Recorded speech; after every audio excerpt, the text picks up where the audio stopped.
Historia del Cristianismo, tomo 1 por Justo L. González, capítulo 5, los primeros conflictos con el Estado. El que venciere heredará todas las cosas, y yo seré su Dios, y él será mi hijo. Apocalipsis 21:7. Desde sus inicios, la fe cristiana no fue cosa fácil ni sencilla. El propio Señor a quien los cristianos servían había muerto en la cruz, condenado como un malhechor cualquiera. Y como ya hemos visto, pronto Esteban sufrió una suerte semejante, al ser muerto a pedradas tras su testimonio ante el concilio de los judíos.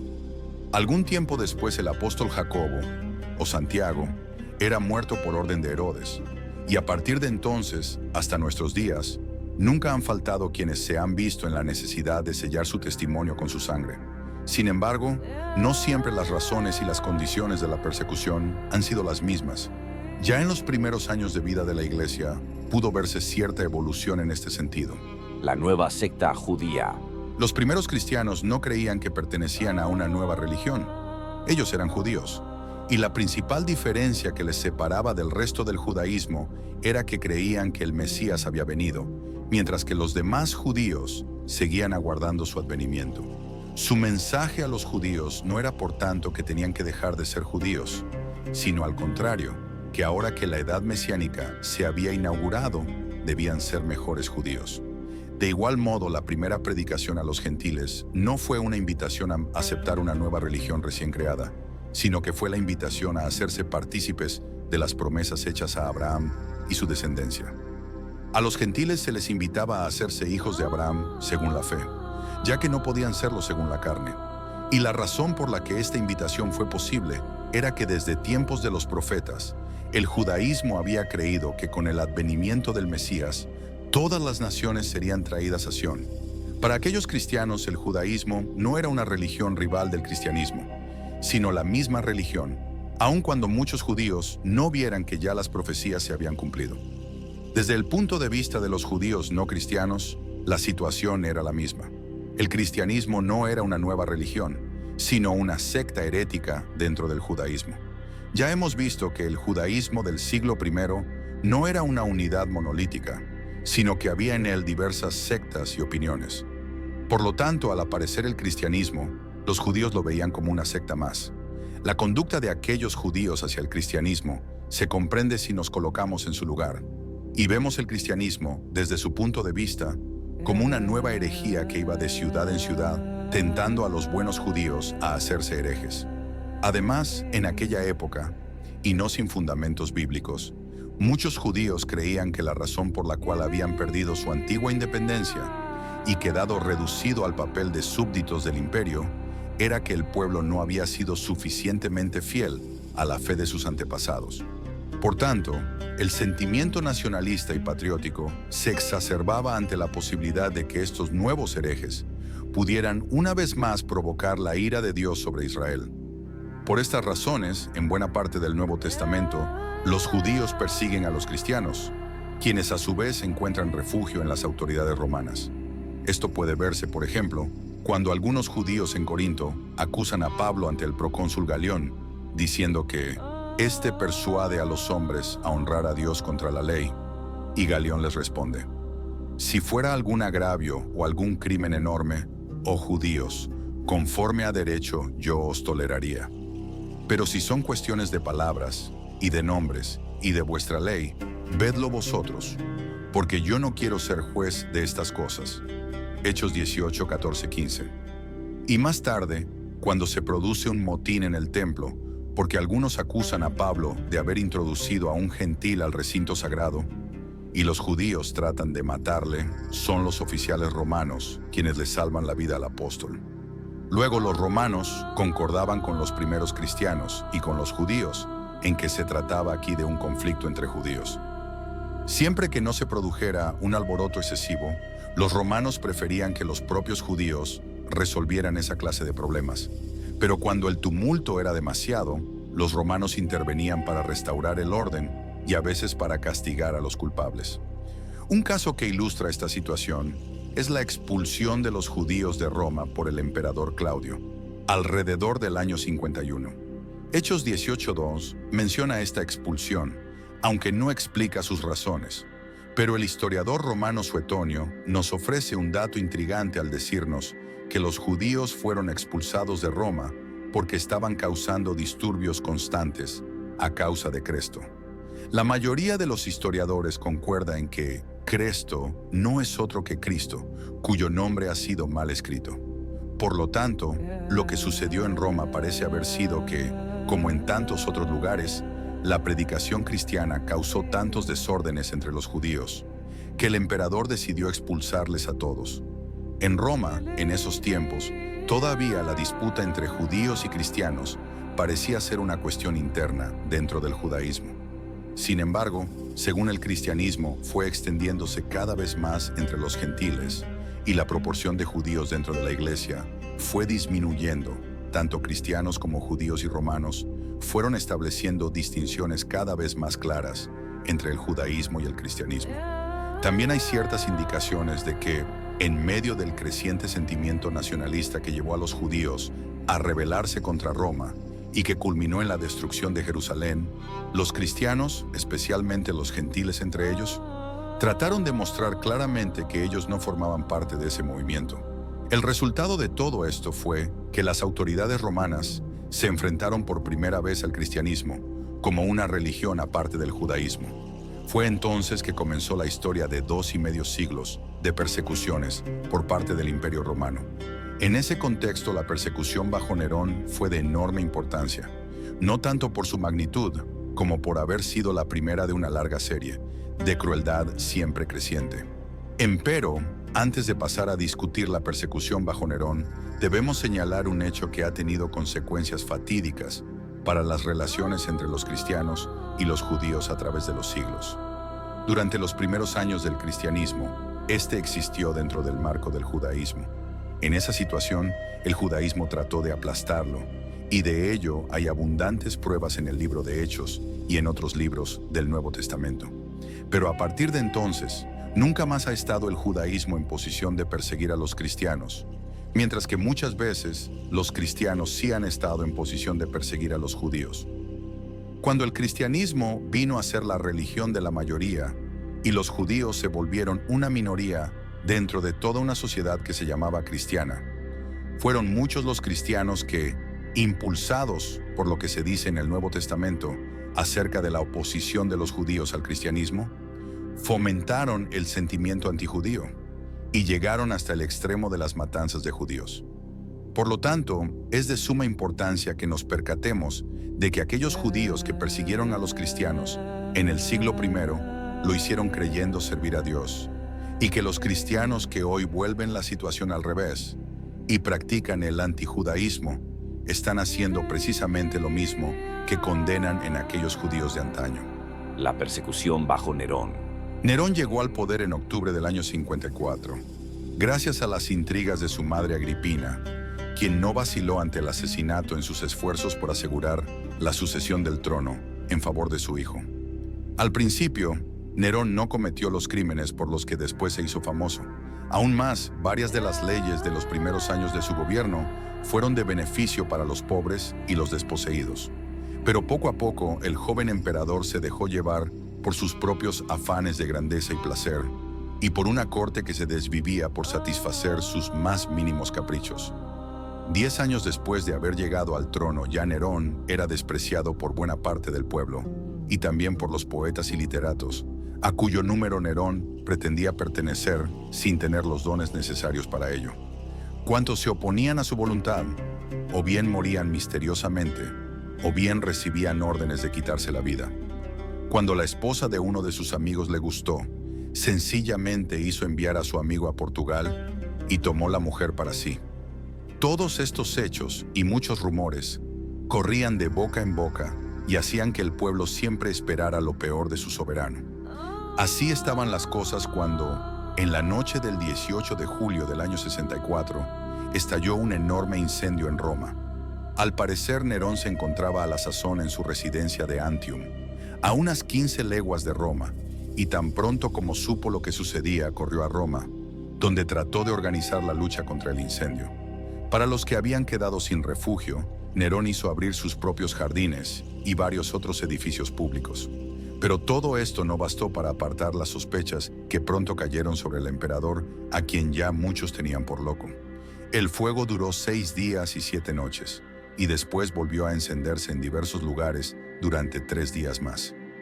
10 de los 14 barrios de la ciudad fueron devorados por las llamas. En medio de todos sus sufrimientos, el pueblo exigía que se descubriera al culpable, y no faltaban quienes se inclinaban a pensar que el propio emperador había hecho incendiar la ciudad para poder reconstruirla a su gusto, como un gran monumento a su persona. El historiador Tácito, que probablemente se encontraba entonces en Roma, cuenta varios de los rumores que circulaban, y él mismo parece dar a entender que su opinión era que el incendio había comenzado accidentalmente en un almacén de aceite. Pero cada vez más las sospechas recaían sobre el emperador. Según se decía, Nerón había pasado buena parte del incendio en lo alto de la Torre de Mecenas, en la cumbre del Palatino, vestido como un actor de teatro, tañendo su lira y cantando versos acerca de la destrucción de Troya. Luego comenzó a decirse que el emperador, en sus locas ínfulas de poeta, había hecho incendiar la ciudad para que el siniestro le sirviera de inspiración. Nerón hizo todo lo posible por apartar tales sospechas de su persona, pero todos sus esfuerzos resultaban inútiles mientras no se hiciera recaer la culpa sobre otro. 2 de los barrios que no habían ardido eran las zonas de la ciudad en que había más judíos y cristianos. Por tanto, el emperador pensó que le sería fácil culpar a los cristianos. El historiador Tácito, que parece creer que el fuego fue un accidente y que por tanto la acusación hecha contra los cristianos era falsa, nos cuenta lo sucedido. A pesar de todos los esfuerzos humanos, de la liberalidad del emperador y de los sacrificios ofrecidos a los dioses, nada bastaba para apartar las sospechas ni para destruir la creencia de que el fuego había sido ordenado. Por lo tanto, para destruir ese rumor, Nerón hizo aparecer como culpables a los cristianos, una gente a quienes todos odian por sus abominaciones, y los castigó con muy refinada crueldad. Cristo, de quien toman su nombre, fue ejecutado por Poncio Pilato durante el reinado de Tiberio. Detenida por un instante, esta dañina superstición apareció de nuevo, no solo en Judea, donde estaba la raíz del mal, sino también en Roma, ese lugar donde se dan cita y encuentran seguidores todas las cosas atroces y abominables que llegan desde todos los rincones del mundo. Por lo tanto, primero fueron arrestados los que confesaron ser cristianos, y sobre la base de las pruebas que ellos dieron, fue condenada una gran multitud, aunque no se les condenó tanto por el incendio como por su odio a la raza humana. Anales 15:44. Estas palabras de Tácito son valiosísimas, pues constituyen uno de los más antiguos testimonios que han llegado hasta nuestros días del modo en que los paganos veían a los cristianos. Al leer estas líneas, resulta claro que Tácito no creía que los cristianos fueran verdaderamente culpables de haber incendiado a Roma. Aún más, la refinada crueldad de Nerón no recibe su aprobación. Pero al mismo tiempo este buen romano, persona culta y distinguida, cree mucho de lo que se rumora acerca de las abominaciones de los cristianos y de su odio a la raza humana.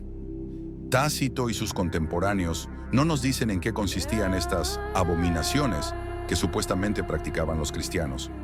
Tendremos que esperar hasta el siglo II para encontrar documentos en los que se describen esos rumores malsanos, pero sean cuales hayan sido, el hecho es que Tácito los cree y que piensa que los cristianos odian a la humanidad. Esto último se comprende si recordamos que todas las actividades de la época, el teatro, el ejército, las letras, los deportes, etc., estaban tan ligadas al culto pagano que los cristianos se veían obligados a ausentarse de ellas. Por tanto, ante los ojos de un pagano que amaba su cultura y su sociedad, los cristianos parecían ser misántropos que odiaban a toda la raza humana. Pero Tácito sigue contándonos lo sucedido en Roma a raíz del gran incendio. Además de matarles a los cristianos, se les hizo servir de entretenimiento para el pueblo. Se les vistió en pieles de bestias para que los perros los mataran a dentelladas. Otros fueron crucificados, y a otros se les prendió fuego al caer la noche para que la iluminaran. Nerón hizo que se abrieran sus jardines para esta exhibición, y en el circo él mismo ofreció un espectáculo. pues se mezclaba con las gentes disfrazado de conductor de carrozas o daba vueltas en su carroza. Todo esto hizo que se despertara la misericordia del pueblo, aun contra esta gente que merecía castigo ejemplar, pues se veía que no se les destruía para el bien público, sino para satisfacer la crueldad de una persona. Anales 15:44. Una vez más, vemos que este historiador pagano, sin mostrar simpatía alguna hacia los cristianos, sí da a entender que el castigo era excesivo, o al menos que la persecución tuvo lugar, no en pro de la justicia, sino por el capricho del emperador. Además, en estas líneas, tenemos una descripción, escrita por uno que no fue cristiano, de las torturas a que fueron sometidos aquellos mártires. Del número de los mártires sabemos poco. Además de lo que nos dice Tácito, hay algunos documentos cristianos de fines del siglo I y del siglo II que recuerdan con terror aquellos días de persecución bajo Nerón. También hay toda clase de indicios que dan a entender que Pedro y Pablo se contaban entre los mártires neronianos. Por otra parte, todas las noticias que nos llegan se refieren a la persecución en la ciudad de Roma, y por tanto, es muy probable que la persecución, aunque muy cruenta, haya sido local y no se haya extendido hacia las provincias del imperio. Aunque al principio se acusó a los cristianos de incendiarios, todo parece indicar que pronto se comenzó a perseguirles por el mismo hecho de ser cristianos, y por todas las supuestas abominaciones que iban unidas a ese nombre. El propio Nerón debe haberse percatado de que el pueblo sabía que se perseguía a los cristianos no por el incendio, sino por otras razones. Y Tácito también nos dice que, en fin de cuentas, no se les condenó tanto por el incendio como por su odio a la raza humana. En vista de todo esto, y a fin de justificar su conducta, Nerón promulgó contra los cristianos un edicto que desafortunadamente no ha llegado a nuestros días. Probablemente, los planes de Nerón incluían extender la persecución a las provincias, sino para destruir el cristianismo en ellas, al menos para lograr nuevas fuentes de víctimas para sus espectáculos. Pero en el año 68, buena parte del imperio se rebeló contra el tirano, y el Senado romano lo depuso. Prófugo y sin tener a dónde ir, Nerón se suicidó. A su muerte, muchas de sus leyes fueron abolidas, pero su edicto contra los cristianos siguió en pie. Esto quería decir que, mientras nadie se ocupara de perseguirles, los cristianos podían vivir en paz. Pero tan pronto como algún emperador u otro funcionario decidiera desatar la persecución, podía siempre apelar a la ley promulgada por Nerón. Por lo pronto, nadie se ocupó de perseguir a los cristianos. A la muerte de Nerón, se siguió un periodo de desorden, hasta tal punto que los historiadores llaman al año 69 el año de los 4 emperadores. Por fin Vespasiano pudo tomar las riendas del Estado, y luego le sucedió su hijo Tito, el mismo que en el año 70 había tomado y destruido a Jerusalén. En todo este periodo, el imperio parece haberse desentendido de los cristianos, cuyo número seguía aumentando silenciosamente. La persecución bajo Domiciano. En el año 81, Domiciano sucedió al emperador Tito. Al principio, su reino fue tan benigno hacia la nueva fe como lo habían sido los reinos de sus antecesores. Pero hacia el final de su reino se desató de nuevo la persecución. No sabemos a ciencia cierta por qué Domiciano persiguió a los cristianos. Sí sabemos que Domiciano amaba y respetaba las viejas tradiciones romanas, y que buena parte de su política imperial consistió en restaurar esas tradiciones. Por lo tanto, era de esperarse que se opusiera al cristianismo, que en algunas regiones del imperio había ganado muchísimos adeptos, y que en todo caso se oponía tenazmente a la antigua religión romana. Además, ahora que ya no existía el templo de Jerusalén, Domiciano decidió que todos los judíos debían enviar a las arcas imperiales la ofrenda anual que antes mandaban a Jerusalén. Cuando algunos judíos se negaron a hacerlo, o mandaron el dinero al mismo tiempo que dejaban ver bien claro que Roma no había ocupado el lugar de Jerusalén, Domiciano empezó a perseguirles y a exigir el pago de la ofrenda. Puesto que todavía no estaba del todo claro en qué consistía la relación del judaísmo con el cristianismo, los funcionarios imperiales empezaron a presionar a todos los que practicaban costumbres judías. Así se desató una nueva persecución que parece haber ido dirigida no solo contra los cristianos, sino también contra los judíos. Como en el caso de Nerón, no parece que la persecución haya sido igualmente severa en todo el imperio. De hecho, es solo de Roma y de Asia Menor que tenemos noticias fidedignas acerca de la persecución. En Roma el emperador hizo ejecutar a su pariente Flavio Clemente y a su esposa Flavia Domitila. Se les acusó de ateísmo y de costumbres judías, puesto que los cristianos adoraban a un Dios invisible. Por lo general los paganos les acusaban de ser ateos. Por tanto, es muy probable que Flavio Clemente y su esposa hayan muerto por ser cristianos. Estos son los únicos 2 mártires romanos bajo Domiciano que conocemos por nombre. Pero varios escritores antiguos afirman que fueron muchos, y una carta escrita por la Iglesia de Roma a la de Corinto, poco después de la persecución, se refiere a los males y pruebas inesperados y seguidos que han venido sobre nosotros. Ferdinand Clemente I. De la persecución en Asia Menor sí sabemos más, gracias al Apocalipsis, que fue escrito en medio de esa dura prueba.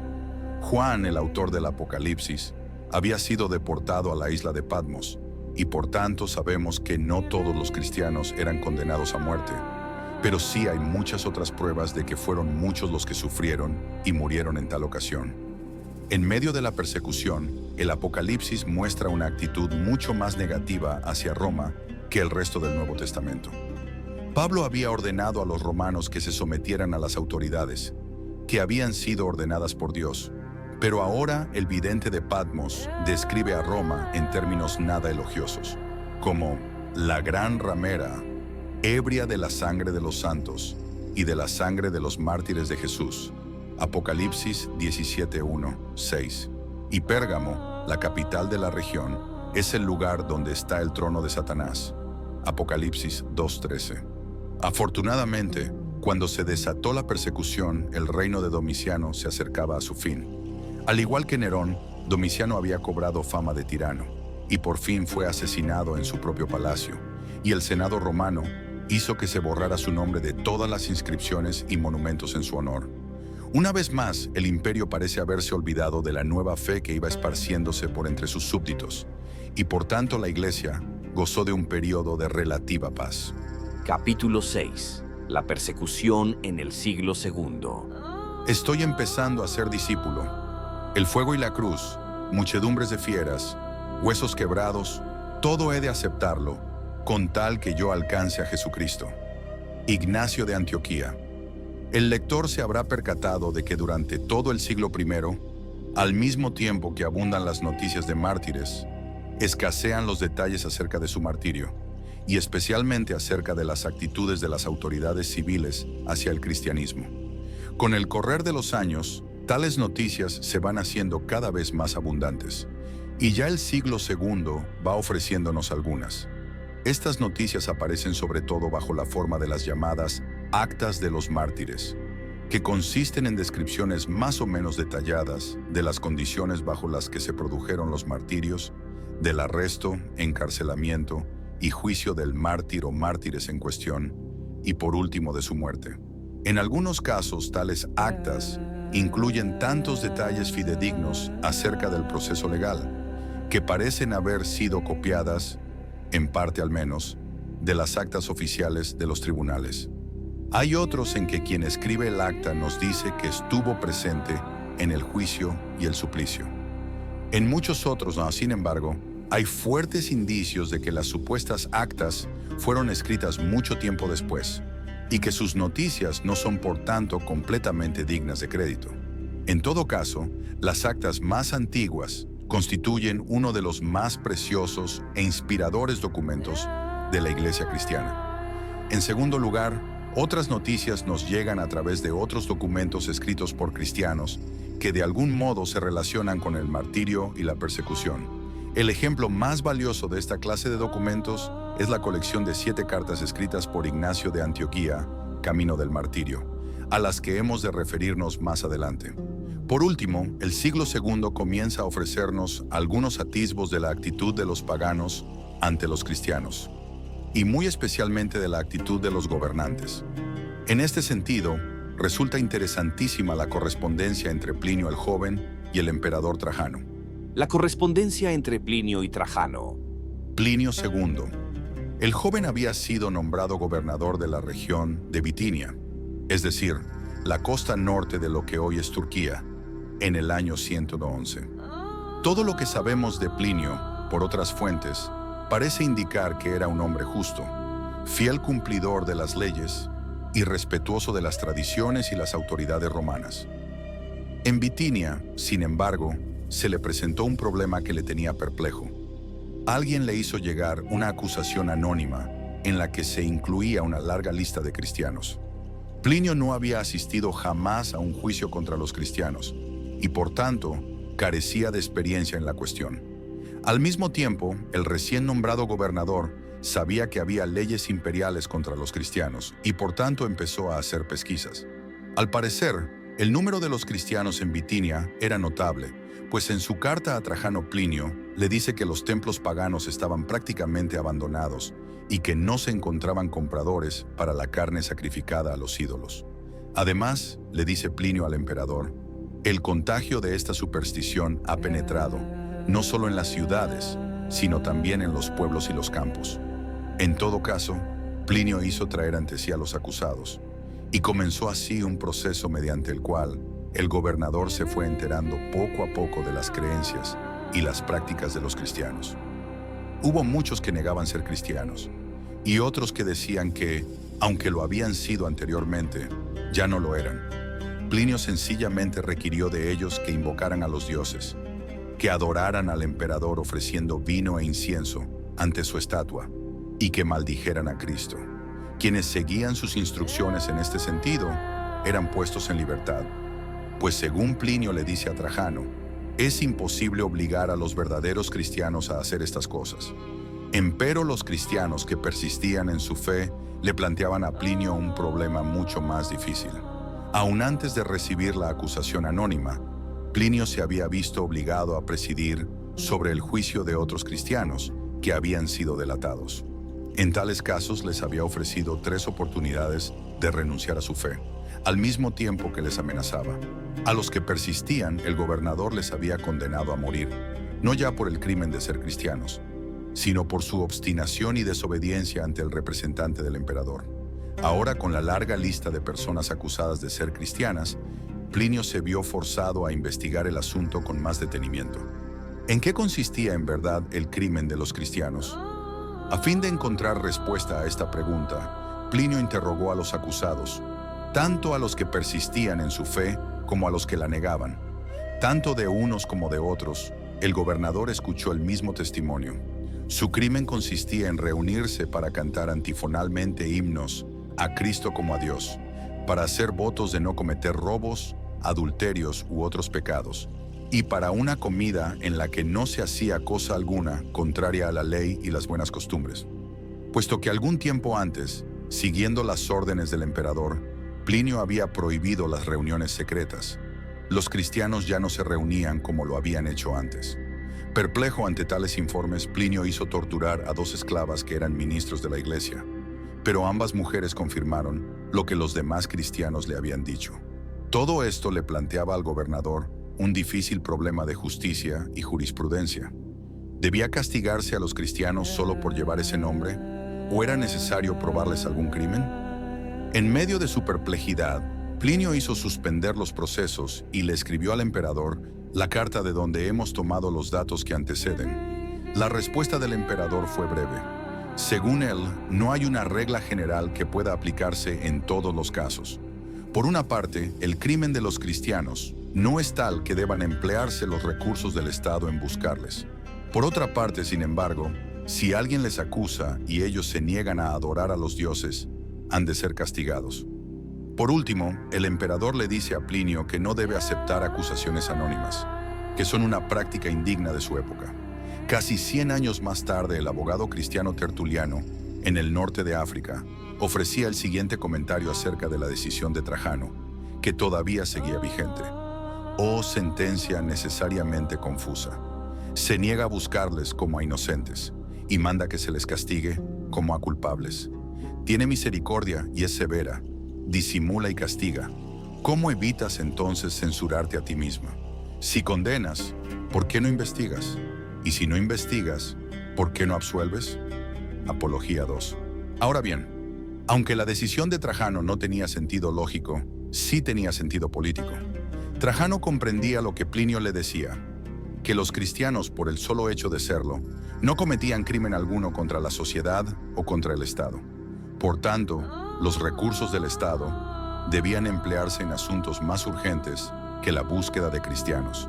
Pero una vez que un cristiano era delatado y traído ante los tribunales imperiales, era necesario obligarle a adorar los dioses del imperio o castigarle. De otro modo, los tribunales imperiales perderían toda autoridad. Por lo tanto, a los cristianos se les castigaba no por algún crimen que supuestamente habían cometido antes de ser delatados, sino por su crimen ante los tribunales. Este delito tenía que ser castigado, en primer lugar, porque de otro modo se les restaría autoridad a esos tribunales. Y en segundo lugar, porque al negarse a adorar al emperador, los cristianos estaban adoptando una actitud que en ese tiempo se interpretaba como rebelión contra la autoridad imperial. En efecto, el culto al emperador era uno de los vínculos que unían al imperio, y negarse en público a rendir ese culto equivalía a romper ese vínculo. Las indicaciones de Trajano no parecen haber sido creadas sencillamente en respuesta a la carta de Plinio, ni parecen tampoco haberse limitado a la provincia de Bitinia. Al contrario, a través de todo el siglo II y buena parte del tercero, esta política de no buscar a los cristianos y sin embargo castigarles cuando se les acusaba, fue la política que se siguió en todo el imperio. Además, aún antes de la carta de Trajano, ya parece haber sido esa la práctica corriente, según puede verse en las 7 cartas de Ignacio de Antioquía. Ignacio de Antioquía, el portador de Dios. Alrededor del año 107, por motivos que desconocemos, el anciano obispo de Antioquía, Ignacio, fue acusado ante las autoridades y condenado a morir por negarse a adorar los dioses del imperio. Puesto que en esos tiempos se celebraban grandes fiestas en Roma con motivo de la victoria sobre los dacios, Ignacio fue enviado a la capital para que su muerte contribuyera a los espectáculos que se proyectaban. Camino del martirio, Ignacio escribió 7 cartas que constituyen uno de los más valiosos documentos del cristianismo antiguo, y a las cuales tendremos que volver repetidamente al tratar sobre diversos aspectos de la vida y el pensamiento de la Iglesia a principios del siglo II. Sin embargo, lo que nos interesa por lo pronto es lo que estas cartas nos dicen acerca del propio Ignacio, de las circunstancias de su juicio y su muerte, y del modo en que él mismo interpretaba lo que estaba sucediendo. Ignacio nació probablemente alrededor del año 30 o 35, y por tanto era ya anciano cuando selló su vida con el martirio. En sus cartas, él mismo nos dice repetidamente que lleva el sobrenombre de portador de Dios, lo cual es índice del respeto de que gozaba en la comunidad cristiana.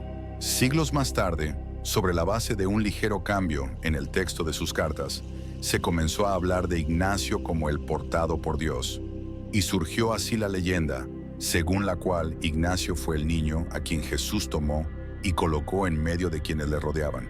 Mateo 18:2. En todo caso, a principios del siglo II, Ignacio gozaba de gran autoridad en toda la iglesia, pues era el segundo obispo de una de las más antiguas comunidades cristianas. Nada sabemos acerca del arresto de Ignacio, ni de quienes le acusaron, ni de su juicio. Todo lo que sabemos es lo que él mismo nos dice o nos da a entender en sus cartas. Al parecer había en la iglesia de Antioquía varias facciones, y algunas habían llegado a tales extremos en sus doctrinas que el anciano obispo se había opuesto a ellas tenazmente. Es posible que su acusación ante los tribunales haya resultado de esas pugnas, pero también es posible que algún pagano, en vista de la veneración de que era objeto el viejo obispo, haya decidido llevarle ante los tribunales. En todo caso, por una u otra razón, Ignacio fue detenido, juzgado y condenado a morir en Roma. Camino de Roma, Ignacio y los soldados que le custodiaban pasaron por Asia Menor. A su paso, varios cristianos de la región vinieron a verle. Ignacio pudo recibirles y conversar con ellos por algún tiempo. Tenía además un amanuense, también cristiano, que escribía las cartas que él dictaba. Todo esto se comprende si tomamos en cuenta que en esa época no existía una persecución general contra todos los cristianos en todo el imperio, sino que solo se condenaba a quienes alguien acusaba.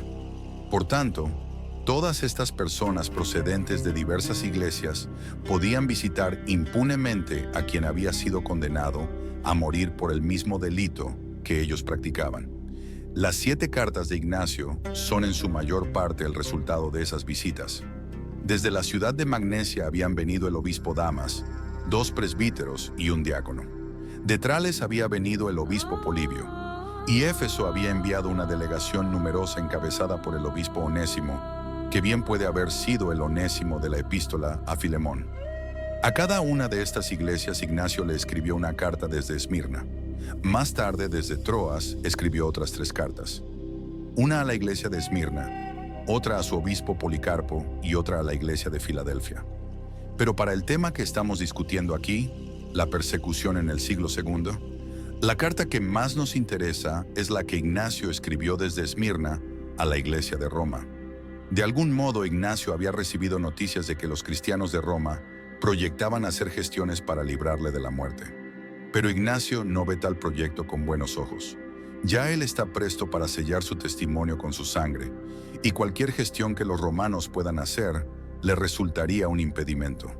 Por esa razón, el anciano obispo les escribe a sus hermanos de Roma: «Temo vuestra bondad, que puede hacerme daño, pues vosotros podéis hacer con facilidad lo que proyectáis. Pero si vosotros no prestáis atención a lo que os pido, me será muy difícil a mí alcanzar a Dios». Romanos 1:2. El propósito de Ignacio es, según él mismo dice, ser imitador de la pasión de su Dios, es decir, de Jesucristo. Ahora que se enfrenta al sacrificio supremo, es que empieza a ser discípulo, y por tanto lo único que quiere que los romanos pidan para él es no la libertad, sino fuerza para enfrentarse a toda prueba, para que no solo me llame cristiano, sino que también me comporte como tal. Mi amor está crucificado. No me gusta ya la comida corruptible, sino que quiero el pan de Dios, que es la carne de Jesucristo, y su sangre quiero beber, que es bebida imperecedera. Porque cuando yo sufra seré libre en Jesucristo, y con él resucitaré en libertad. Soy trigo de Dios, y los dientes de las fieras han de molerme, para que pueda ser ofrecido como limpio pan de Cristo. Y la razón por la que Ignacio está dispuesto a enfrentarse a la muerte es que a través de ella llegará a ser un testimonio vivo de Jesucristo. Si nada decís acerca de mí, yo vendré a ser palabra de Dios. Pero si os dejáis convencer por el amor que tenéis hacia mi carne, volveré a ser simple voz humana. Romanos 2:1. Así veía su muerte aquel atleta del Señor, que marchaba gozoso hacia las fauces de los leones. Poco tiempo después, el obispo Policarpo de Esmirna escribía a los filipenses pidiendo noticias acerca de la suerte de Ignacio. No sabemos a ciencia cierta qué le respondieron sus hermanos de Filipos, aunque todo parece indicar que Ignacio murió como esperaba, poco después de su llegada a Roma. El martirio de Policarpo. Si bien es poco o nada lo que sabemos acerca del testimonio final de Ignacio, sí tenemos amplios detalles acerca de su amigo Policarpo, cuando le llegó su hora casi medio siglo más tarde. Corría el año 155 y todavía estaba vigente la misma política que Trajano le había señalado a su gobernador Plinio. A los cristianos no se les buscaba, pero si alguien les delataba y se negaban entonces a servir a los dioses, era necesario castigarles. Policarpo era todavía obispo de Esmirna cuando un grupo de cristianos fue acusado y condenado por los tribunales. Según nos cuenta quien dice haber sido testigo de los hechos, se les aplicaron los más dolorosos castigos, y ninguno de ellos se quejó de su suerte, pues, descansando en la gracia de Cristo, tenían en menos los dolores del mundo. Por fin le tocó al anciano germánico presentarse ante el tribunal, y cuando se le dijo que tuviera misericordia de su edad y abandonara la fe cristiana, Germánico respondió diciendo que no quería seguir viviendo en un mundo en el que se cometían las injusticias que se estaban cometiendo ante sus ojos, y uniendo la palabra al hecho, incitó a las fieras para que le devorasen más rápidamente. El valor y el desprecio de Germánico enardecieron a la multitud, que empezó a gritar: «¡Que mueran los ateos!», es decir, los que se niegan a creer en nuestros dioses, y que traigan a Policarpo. Cuando Policarpo supo que se le buscaba, y ante la insistencia de los miembros de su iglesia, salió de la ciudad y se refugió en una finca en las cercanías. A los pocos días, cuando los que le buscaban estaban a punto de dar con él, huyó a otra finca. Pero cuando supo que uno de los que habían quedado detrás, al ser torturado, había dicho dónde Policarpo se había escondido, el anciano obispo decidió dejar de huir y aguardar a los que les perseguían. Cuando le llevaron ante el procónsul, este trató de persuadirle, diciéndole que pensara en su avanzada edad y que adorara al emperador. Cuando Policarpo se negó a hacerlo, el juez le pidió que gritara: «¡Abajo los ateos!». Al sugerirle esto, el juez se refería naturalmente a los cristianos, que eran tenidos por ateos. Pero Policarpo, señalando hacia la muchedumbre de paganos, dijo: «Sí, abajo los ateos». De nuevo el juez insistió, diciéndole que si juraba por el emperador y maldecía a Cristo, quedaría libre. Empero Policarpo respondió: «Llevo 86 años sirviéndole y ningún mal me ha hecho. ¿Cómo he de maldecir a mi rey, que me salvó?». Así siguió el diálogo. Cuando el juez le pidió que convenciera a la multitud, Policarpo le respondió que si él quería, trataría de persuadirle a él, pero que no consideraba a esa turba apasionada digna de escuchar su defensa. Cuando por fin el juez le amenazó, primero con las fieras y después con ser quemado vivo, Policarpo le contestó que el fuego que el juez podía encender solo duraría un momento, y luego se apagaría, mientras que el castigo eterno nunca se apagaría. Ante la firmeza del anciano, el juez ordenó que Policarpo fuera quemado vivo, y todo el populacho salió a buscar ramas para preparar la hoguera. Atado ya en medio de la hoguera, y cuando estaban a punto de encender el fuego, Policarpo elevó la mirada al cielo y oró en voz alta: «Señor Dios soberano, te doy gracias porque me has tenido por digno de este momento, para que junto a tus mártires yo pueda tener parte en el cáliz de Cristo. Por ello te bendigo y te glorifico. Amén». Así entregó la vida a aquel anciano obispo a quien años antes, cuando todavía era joven, el anciano Ignacio había dado consejos acerca de su labor pastoral y ejemplo de firmeza en medio de la persecución. Por otra parte, las actas del martirio de Policarpo son interesantes, porque en ellas podemos ver una de las cuestiones que más turbaban a los cristianos en esa época: la de si era lícito o no entregarse espontáneamente para sufrir el martirio. Al principio de esas actas se habla de un tal Quinto, que se entregó a sí mismo, y que al ver las fieras se acobardó. Y el autor de las actas nos dice que solo son válidos los martirios que han tenido lugar por voluntad de Dios, y no de los mártires mismos. En la historia del propio Policarpo, vemos que se escondió 2 veces antes de ser arrestado, y que solo se dejó prender cuando llegó al convencimiento de que tal era la voluntad de Dios.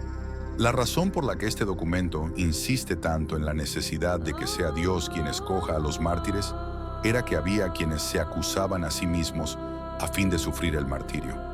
Tales personas, a quienes se llamaba espontáneos, eran a veces gentes de mente desequilibrada que no tenían la firmeza necesaria para resistir las pruebas que venían sobre ellos, y que por lo tanto acababan por acobardarse y renunciar de su fe en el momento supremo. Pero no todos concordaban con el autor de las actas del martirio de Policarpo. A través de todo el periodo de las persecuciones, siempre hubo mártires espontáneos y, cuando sus martirios fueron consumados, siempre hubo también quien les venerara. Esto puede verse en otro documento de la misma época, la Apología de Justino Mártir, donde se nos cuenta que en el juicio de un cristiano se presentaron otros 2 a defenderle, y la consecuencia fue que los 3 murieron como mártires. Al narrar esta historia, Justino no ofrece la menor indicación de que el martirio de los 2 espontáneos no sea tan válido como el del cristiano que fue acusado ante los tribunales. La persecución bajo Marco Aurelio. En el año 161, el gobierno del imperio recayó sobre Marco Aurelio, quien había sido adoptado años antes por su predecesor, Antonino Pío. Marco Aurelio fue sin lugar a dudas una de las más preclaras luces del ocaso romano. No fue él, como Nerón y Domiciano, un hombre enamorado del poder y la vanagloria, sino un espíritu culto y refinado que dejó tras de sí una colección de meditaciones, escritas solo para su uso privado, que son una de las joyas literarias de la época. En esas meditaciones, Marco Aurelio muestra algunos de los ideales con los que trató de gobernar su vasto imperio. Intenta a cada momento, como romano y como hombre, hacer lo que tienes delante con dignidad perfecta y sencilla, y con bondad, libertad y justicia.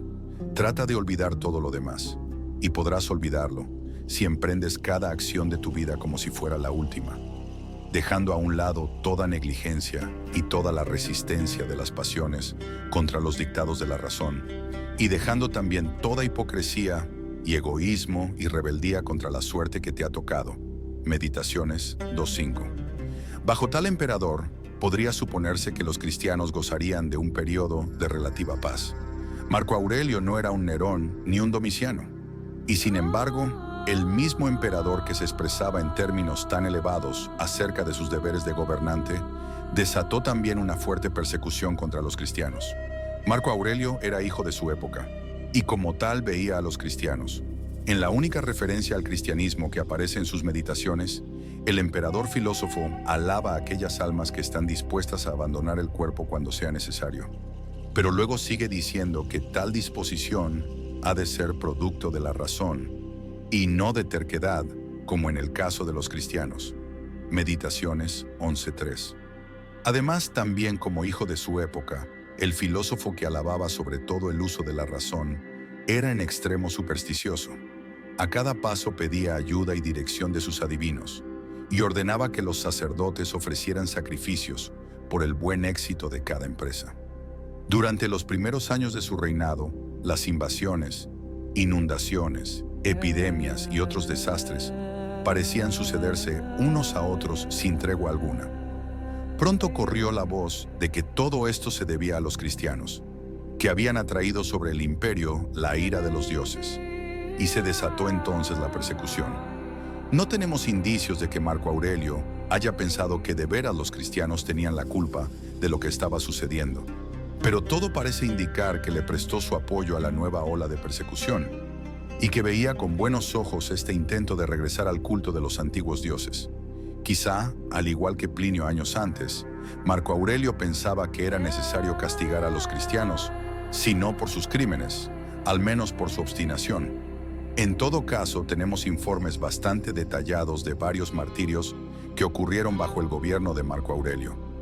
Uno de estos martirios fue el de la viuda Felicidad y sus 7 hijos. En esa época se acostumbraba en la iglesia que aquellas mujeres que quedaban viudas y que así lo deseaban, se consagraran por entero al trabajo de la iglesia, que a su vez las mantenía. Esto se hacía, entre otras razones, porque en esa sociedad era muy difícil para una viuda pobre sostenerse a sí misma, y también porque si tal viuda se casaba con un pagano, podía perder mucha de su libertad para actuar en el servicio del Señor. La obra de Felicidad era tal que los sacerdotes paganos decidieron impedirla, y con ese propósito la acusaron ante las autoridades, juntamente con sus 7 hijos, cuando el prefecto de la ciudad trató de convencerla, primero con promesas y luego con amenazas. Felicidad le contestó que estaba perdiendo el tiempo. Pues viva, te venceré, y si me matas, en mi propia muerte, te venceré todavía mejor. El prefecto entonces trató de convencer a los hijos de Felicidad, pero ella les exhortó a que permanecieran firmes, y ni uno solo de ellos vaciló ante las promesas y las amenazas del prefecto. Por fin, las actas de los interrogatorios fueron enviadas a Marco Aurelio, quien ordenó que diversos jueces pronunciaran sentencia, a fin de que estos obstinados cristianos sufrieran distintos suplicios. Otro de los mártires de esta época fue Justino, uno de los más distinguidos pensadores cristianos, a quien hemos de referirnos de nuevo en el próximo capítulo. Justino tenía una escuela en Roma, donde enseñaba lo que él llamaba la verdadera filosofía, es decir, el cristianismo. El filósofo cínico Crescente le retó a un debate del que el cristiano salió a todas luces vencedor, y al parecer Crescente tomó venganza, acusando a su adversario ante los tribunales. En todo caso, en el año 163, Justino y 6 de sus discípulos fueron llevados ante el prefecto Junio Rústico, quien había sido uno de los maestros de filosofía del emperador. En este caso, como en tantos otros, el juez trató de convencer a los cristianos acerca de la necedad de su fe. Pero Justino le contestó que, tras haber estudiado toda clase de doctrinas, había llegado a la conclusión de que la cristiana era la verdadera y que por tanto no estaba dispuesto a abandonarla. Cuando, como era costumbre, el juez les amenazó de muerte, ellos le contestaron que su más ardiente deseo era sufrir por amor de Jesucristo, y que por tanto, si el juez les mataba, les haría un gran favor. Ante tal respuesta, el prefecto ordenó que fueran llevados al lugar del suplicio, donde primero se les azotó y luego fueron decapitados. Por último, como ejemplo de la suerte de los cristianos bajo el régimen de Marco Aurelio, debemos mencionar la carta que las iglesias de León y Viena, en la Galia, les enviaron en el año 177 a sus hermanos de Frigia y Asia Menor. Al principio, la persecución en esas dos ciudades parece haberse limitado a prohibiciones que les impedían a los cristianos presentarse en lugares públicos. Después la plebe comenzó a seguirles por las calles, insultándoles, golpeándoles y apedreándoles. Por fin varios de ellos fueron presos y llevados ante el gobernador para ser juzgados. En ese momento, uno de entre la multitud, Vetio Epágato, se ofreció a defender a los acusados. Y cuando el gobernador le preguntó si era cristiano, y él respondió afirmativamente, sin permitirle decir una palabra más, el gobernador ordenó que se le añadiera al grupo de los acusados. La persecución había caído sobre estas dos ciudades inesperadamente, como un relámpago, y por tanto no todos estaban listos para enfrentarse al martirio. Según nos cuenta la carta que estamos citando, alrededor de 10 fueron débiles y salieron del vientre de la iglesia como abortos. Los demás en Naín, sin embargo, se mostraron firmes, al mismo tiempo que tanto el gobernador como el pueblo se indignaban cada vez más contra ellos. De boca en boca corrían rumores acerca de las horribles prácticas de los cristianos, rumores sobre los que hemos de hablar en el próximo capítulo. En vista de su obstinación, y probablemente para ganarse la simpatía del pueblo, el gobernador hizo torturar a los acusados. Un tal santo se limitó a responder, «Soy cristiano», y mientras más le torturaban y más preguntas le hacían, más firme se mostraba en no decir otra palabra. La cárcel estaba tan llena de prisioneros que muchos murieron asfixiados antes que los verdugos pudieran aplicarles la pena de muerte. Algunos de los que antes habían negado su fe, al ver a sus hermanos tan valerosos en medio de tantas pruebas, volvieron a su antigua confesión y murieron también como mártires. Pero la más destacada de todos estos mártires fue Blandina, una mujer débil por quien temían sus hermanos. Cuando le llegó el momento de ser torturada, mostró tal resistencia que los verdugos tenían que turnarse. Cuando varios de los mártires fueron llevados al circo, Blandina fue colgada de un madero en medio de ellos y desde allí les alentaba. Como las fieras no la atacaron, los guardias la llevaron de nuevo a la cárcel. Por fin, el día de tan cruentos espectáculos, Blandina fue torturada en público de diversas maneras. Primero la azotaron, después la hicieron morder por fieras.